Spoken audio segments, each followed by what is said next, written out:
Estamos aqui, mais um curso, Ser em Ética, Ética em Ser. Já lemos lá nas primeiras livros, Ética ou Ser em Ética, o primeiro tópico, capítulo 1, a introdução. E agora estamos no capítulo 1.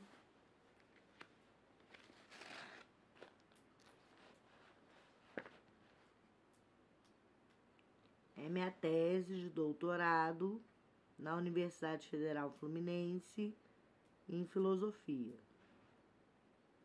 Tive bolsa FAPERJ, passei, né? E daí fiz Schopenhauer, Ética e Estética.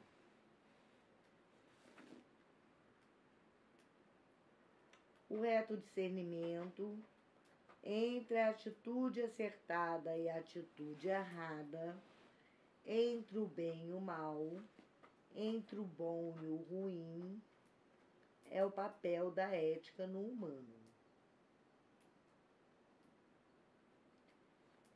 Discernir corretamente e lucidamente pela razão, a atitude acertada e a atitude errada, entre o bem, a lei moral dos 10 mandamentos, as 10 leis do Livro dos Espíritos, a priori. Kant não diz isso sou eu, são os 10 mandamentos, e a lei do amor, assim, caridade.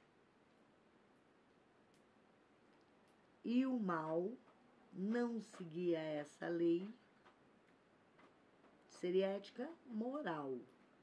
Kant coloca a questão assim do a priori na consciência. Aí eu já fui aprofundando assim, o que seria esse a priori na consciência, em princípio na consciência? Bem, certamente, se tem fé no poder superior, são os 10 mandamentos. Allan Kardec coloca isso no Livro dos Espíritos como as 10 leis morais. Lei do trabalho, lei de liberdade e consciência, lei do progresso, lei da justiça, lei do amor, lei da caridade, lei igualdade, tem outras, que são leis fundamentadas numa boa convivência social. Aí que tem que se entender, o bem já é dado. Aonde o bem é dado? O bem é dado nos 10 mandamentos. Êxodo 22. Ali, peguem a Bíblia. Peguem a Bíblia. Lá no princípio, 5 livros enunciados assim como de Moisés. Mas Moisés, ou o rei que fez, que acrescentou um povo, não tem tanta importância assim. Foi por Deus assim. Vê lá os 10 mandamentos, o decálogo. Lê e vê a importância. Se você tem fé no seu coração, você vai acreditar no poder superior. Na vida espiritual, na vida após a morte, na vida em consciência, na vida em atitudes acertadas, na vida em não roubar, não matar, não maledicência, não inventar as coisas da vida dos outros, não cobiçar a mulher, o carro, a casa, as coisas do seu próximo, São leis de convivência, o decálogo. São só leis de convivência. Você não pode ir na casa da sua avó e falar que lindo, tô levando. Você não pode, nem com a sua mãe. Você não pode. Conheço gente que, ai, que lindo. Ai, que lindo. Da mãe, entendeu? Por favor, assim. Cada um tem as suas coisas, até o momento que você é enterrado e exumado, assim, a cadáver. Sem esse olhão, assim, isso está na lei de Deus que não pode. A inveja, a maledicência, inventar boato, isso são coisas que há 5.000 anos atrás, 5.000 anos atrás, 6.000 anos atrás, estavam na terra, que eram os 10 mandamentos. Estavam aí circulando. Deus mandou. Deus mandou ter igualdade, liberdade, progresso, que são associadas a essas leis no livro dos Espíritos. Deus mandou a gente não matar, não roubar, e foram criados códigos penais. Até Israel, primeiro, antes de Roma, com relação a que diretriz tomar se a pessoa descumprir a lei de Deus. E até hoje, os códigos da legislação, seja ela qual for, são embasados nos 10 mandamentos. Estamos falando do a priori, a princípio na consciência, que pode ser desvairadinho assim, não ter nada. Mas se você conhece, você não pode mais esquecer. Então agora você já sabe quais são os mandamentos, tá, meu filho? Não pode pegar as coisas do papai e da mamãe. Porque Deus mandou. Tá na Bíblia, tá no Antigo Testamento. Então, o que é bom? Muitas vezes é bom roubar. Roubar. É bom. Que consequência tem isso? Se um ser supremo te mandou não roubar, que entrou na legislação da Terra, aqui da onde estamos, que roubar não pode. Porque está embasado no princípio, na consciência. Isso é embasado na consciência? Digamos que é. E nesse a priori, que Kant chama de a priori, estão os 10 mandamentos. Que por mais que seja bom levar as coisas dos outros, ter prazer mórbido, isso não pode. Não pode. Porque o esforço é de cada um e a lei é do progresso. Cada um com o seu esforço. Por isso que o que é bom é o que traz luz na obediência desse a priori. E o que é ruim é o que consequentemente é ruim. Porque muitas vezes, pelo ímpeto, matar é bom. Matar é bom. E aí? Mas acontece que matar tem uma consequência.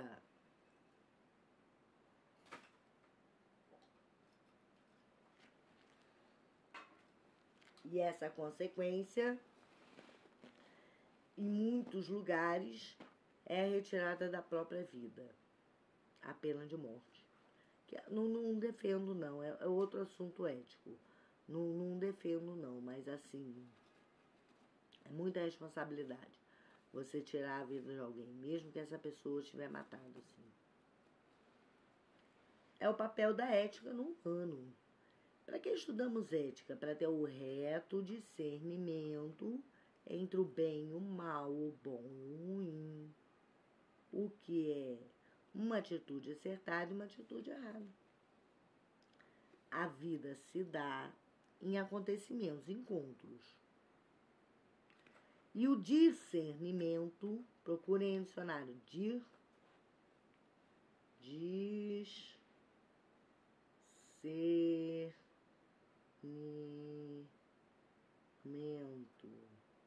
Discernimento.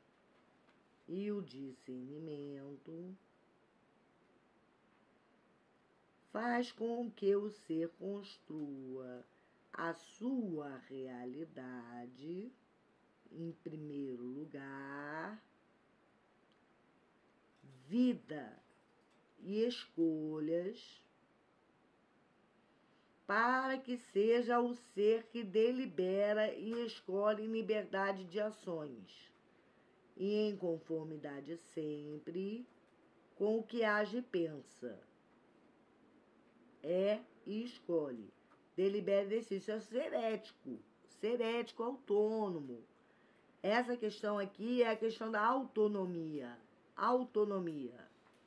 Para que seja quem o próprio delibera e escolhe em liberdade de ações e em conformidade com o que age e pensa, escolhe. Delibera e decide. Isso é o ser autônomo ou autárquico. Em Aristóteles temos a autarquia, em Kant, muito semelhante, confluentes, são a autonomia. Ninguém é ético sem atitude de virtude. Isso não dá. Em Aristóteles temos que o ser ético é em excelência do pensamento segundo a razão. Ninguém é ético sem atitude de virtude.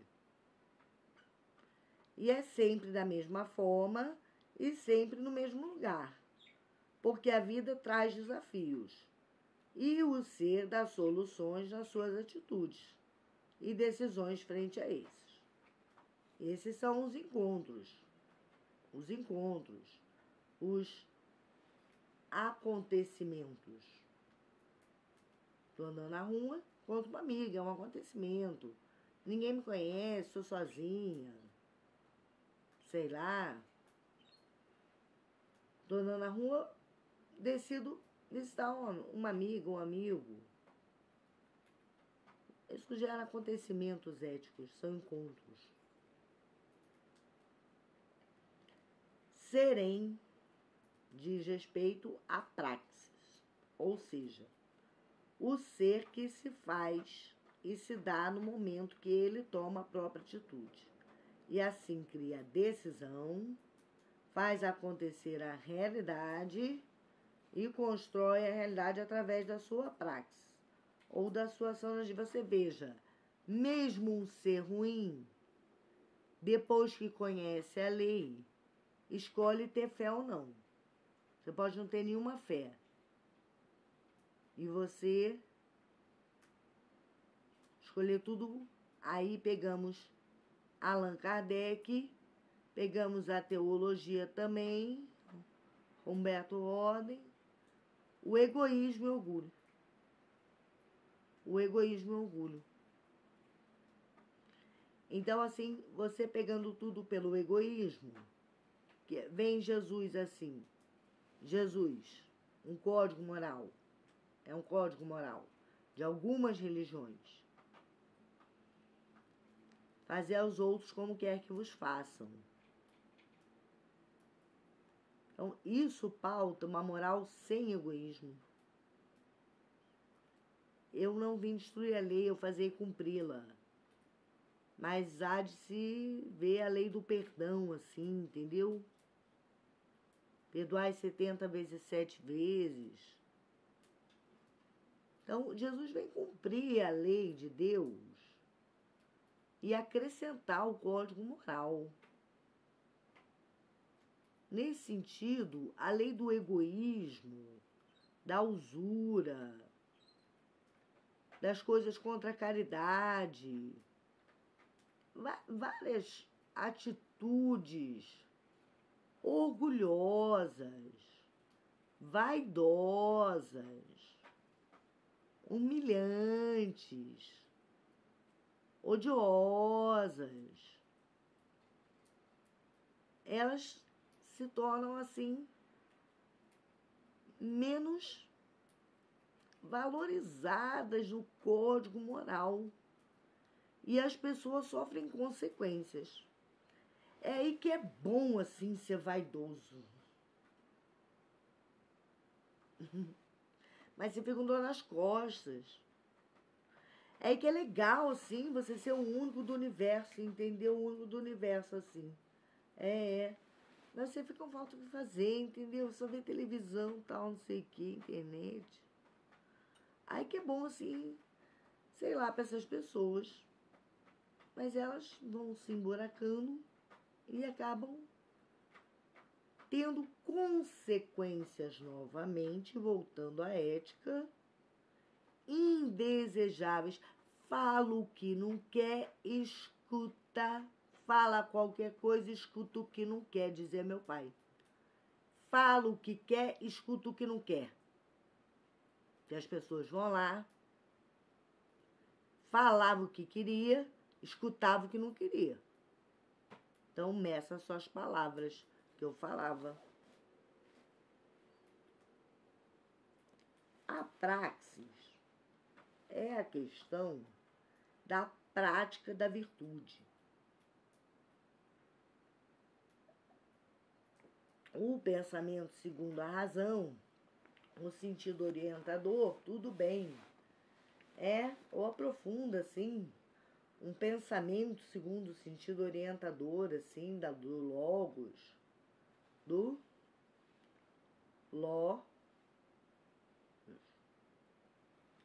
logos em grego. Tudo bem, um pensamento, mas você tem que ter a praxis.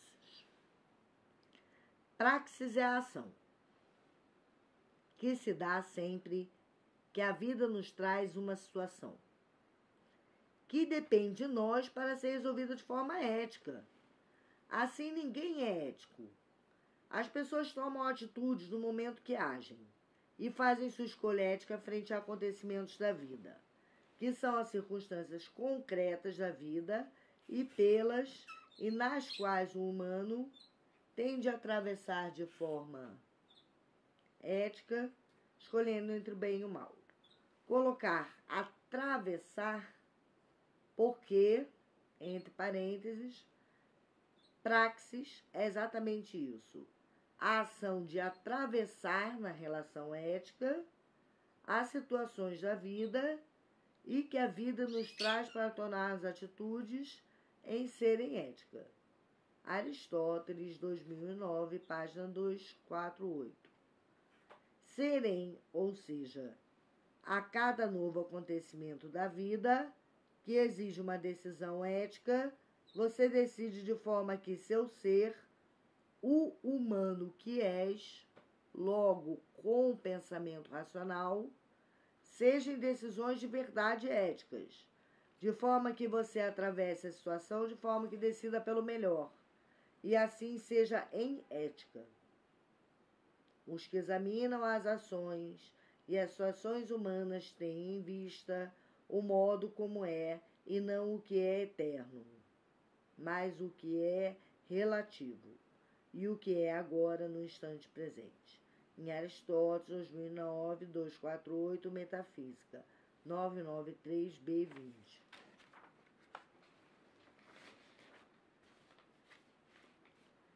Nesse sentido, não se é eterno em ética, é-se em ser em ética, a cada momento que se vive deliberando melhor, decidindo pela virtude, fazendo sua excelência, sendo em atitude de razão segundo a verdade do bem, e vivendo conforme a sabedoria do ser, dentro da liberdade de escolhas entre os divergentes caminhos que se pode seguir frente a uma decisão ética. Porque a vida se dá em situações concretas, e o que se busca na ética é a frônesis, a capacidade de decisão e compreensão, frônesis, do ser, no seu pensamento, nas suas diversas situações, que nos vemos em situações de decisões. Nesse sentido, também não somos éticos, Possuímos e adquirimos a capacidade de discernimento para ações éticas com a frônesis. Para serem situações éticas, resolvemos as situações dentro da possibilidade de cada situação concreta que exige o raciocínio e a agudeza de pensamento do ser para atravessar frônesis ou termos a praxação de agir. A cada decisão da vida, no acontecimento ético, é necessária uma decisão e decisão é. Por decisão, define-se determinada situação de natureza indefinida. Aristóteles, 2009, página 250. E para decidir em ética, nada está dado e sim faz-se o caminho no próprio caminhar. A situação acontece e você escolhe o caminho que se faz determinando a decisão. Só que para isso é necessário, como falávamos antes, você conhecer o código moral da vida. Por quê? Porque se você infringir esse código, as consequências são terríveis.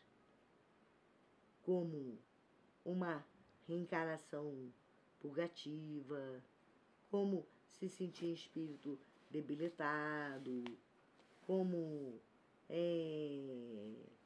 tá de alguma forma assim sofrendo psicamente, algum trauma psicológico, até doenças do psiquismo, muito nervosismo, muita agonia, muita angústia, tudo isso são doenças do psiquismo e que devemos assim buscar a decisão de nos livrarmos das dores de consciência, que a consciência fica, poxa, você age tão mal com essa pessoa, decida gostar mais, ter mais paciência. Poxa, você não está fazendo legal, poxa, vou me esforçar, eu vou fazer melhor. Dialoga com o seu, dialoga com a sua consciência. E daí você segue. Por quê? Porque na consciência, como falávamos antes, está a priori, em princípio, em todo princípio, a priori, os 10 mandamentos de Deus, que são 10 leis morais, de deixar um dia para descanso, refazimento, adorar, honrar o nome de Deus, honrar pai e mãe para termos longos dias na terra, porque eles que educam, eles que ensinam, assim eles já são mais experientes para você saber lidar com os problemas, eles ajudam tanto. E, seguindo esse código moral, certamente você vai chegar às 10 leis morais, que você vai ter progresso, igualdade, liberdade, felicidade, caridade. É tudo que se pede assim, entendeu? Porque, na verdade, a piedade, a misericórdia, a benevolência, assim, a caridade, entendeu? Nisso se resume, assim, tudo. Então, assim, o que se resume é a caridade segundo Jesus, assim, no Livro dos Espíritos? Se resume em benevolência, indulgência e perdão. Aí você vê misericórdia, você vê piedade, você vê compaixão, são características de quem tem, assim, a caridade no espírito, entendeu? Mas já não é mais visto como caridade, que parece que cobra. Não é. Já é visto como amor. O amor às pessoas. Em causa está o caminho por onde o humano chega a ser humano. A investigação metafísica tem em vista precisamente o caminho por onde um ser, vem a ser o que é. O caminho que um ente tem de percorrer para chegar a ser. Aristóteles, 2009, 252, Metafísica 1003A1. Por isso,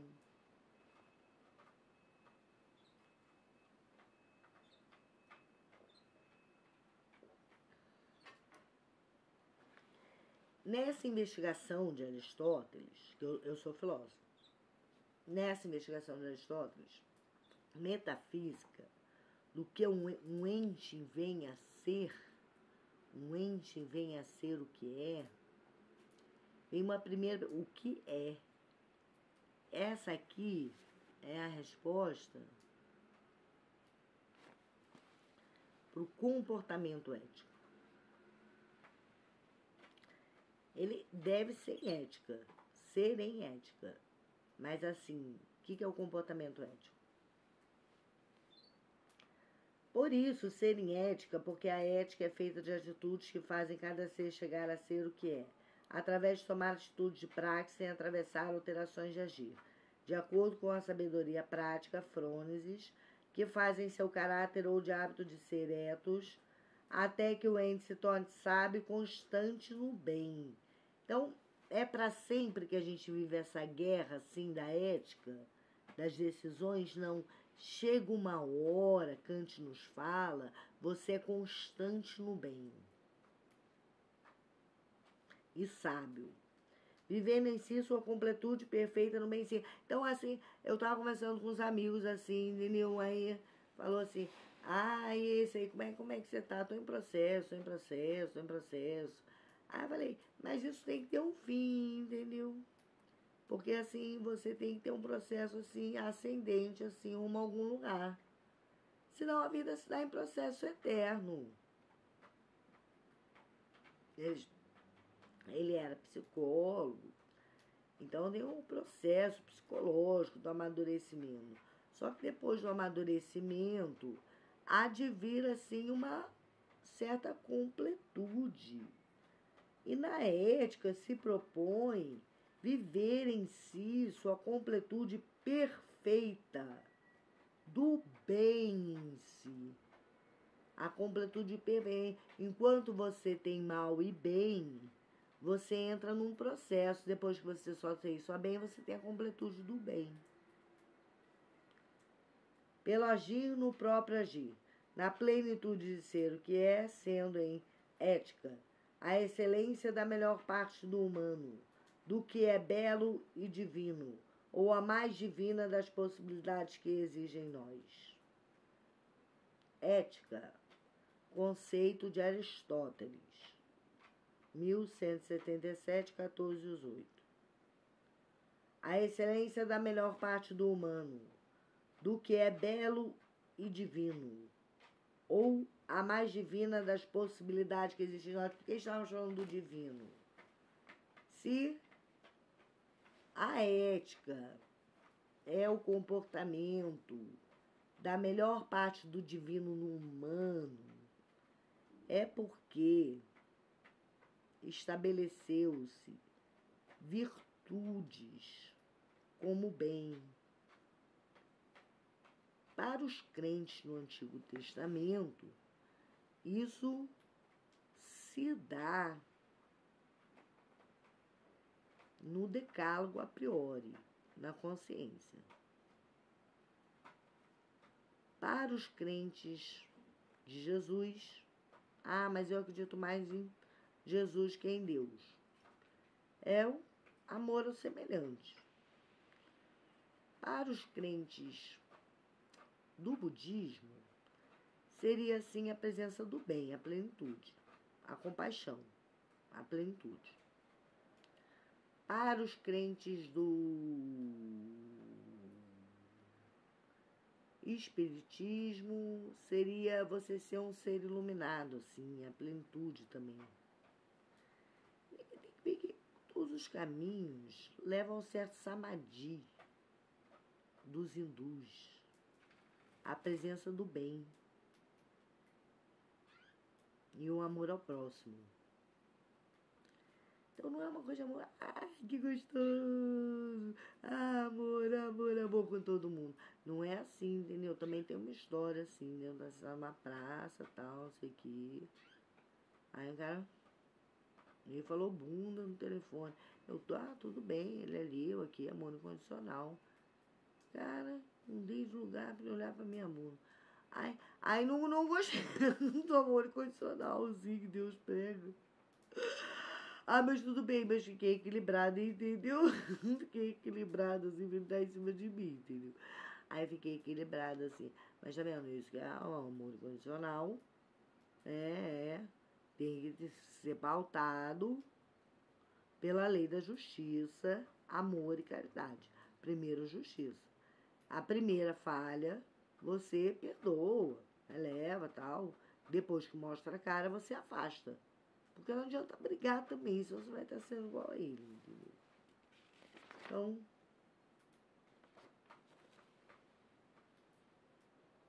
a eudaimonia.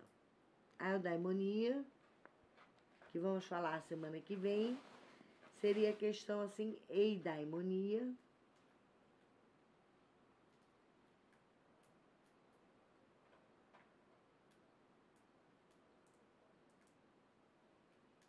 A eudaimonia seria a questão da plenitude na ética aristotélica.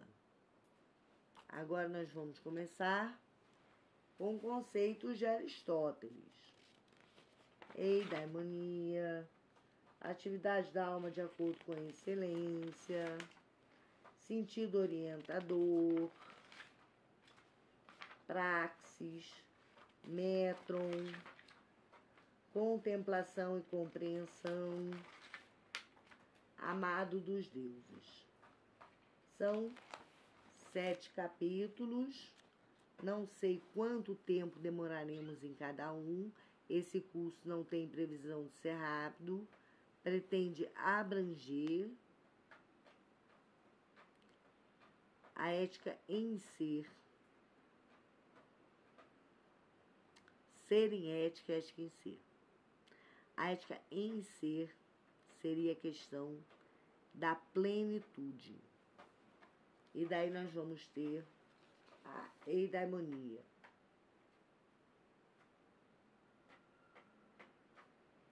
É o objetivo final de toda a sua dissertação.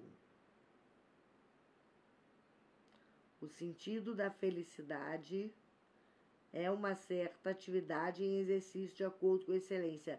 Então, é o que estávamos falando no capítulo 1, esse é o capítulo 2, da praxis. A praxis. Então, assim, atividade, exercício de acordo com a excelência. O sentido da felicidade, que é a eudaimonia, é uma certa atividade e exercício de acordo com a lei do trabalho, lei da caridade. A felicidade é um bem supremo, porque ela é o prazer da alma que leva o ser a sentir o prazer em si próprio, sem necessitar de mais nada. É a plenitude do ser em autarquia, onde o prazer de viver está no próprio prazer de iniciar-se pelo próprio prazer de ser. O ser autárquico, ele se delicia pelo próprio prazer do ser dele. O ser em eudaimonia, em felicidade, ele expande a felicidade para os outros.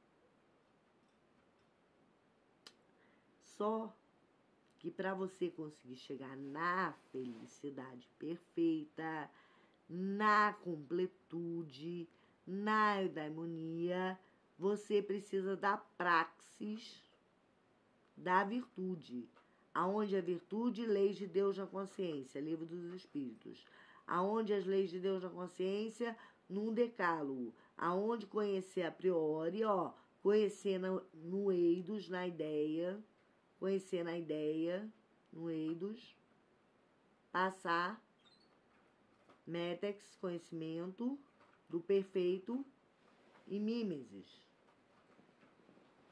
imitação, concretização, praxis desse autoconhecimento do perfeito em si, para ser um ser eudaimônico, em perfeição, em felicidade. Estamos lidando diretamente com a felicidade.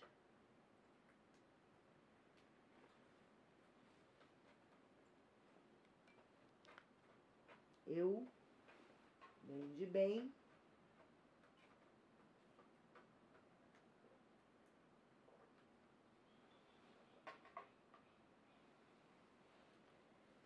Eu vem de bem. Daimon, espírito, presença. E a declinação. Presença do bem. É isso que leva à ética.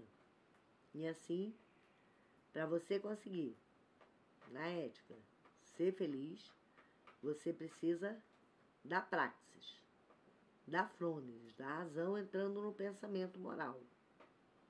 Entrando no pensamento moral, a razão, frônesis e a concretização da praxis.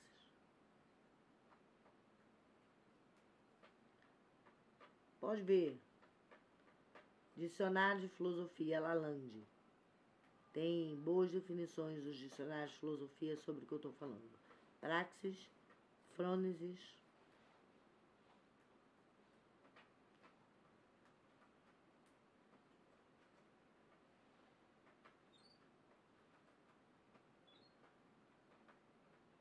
Frônesis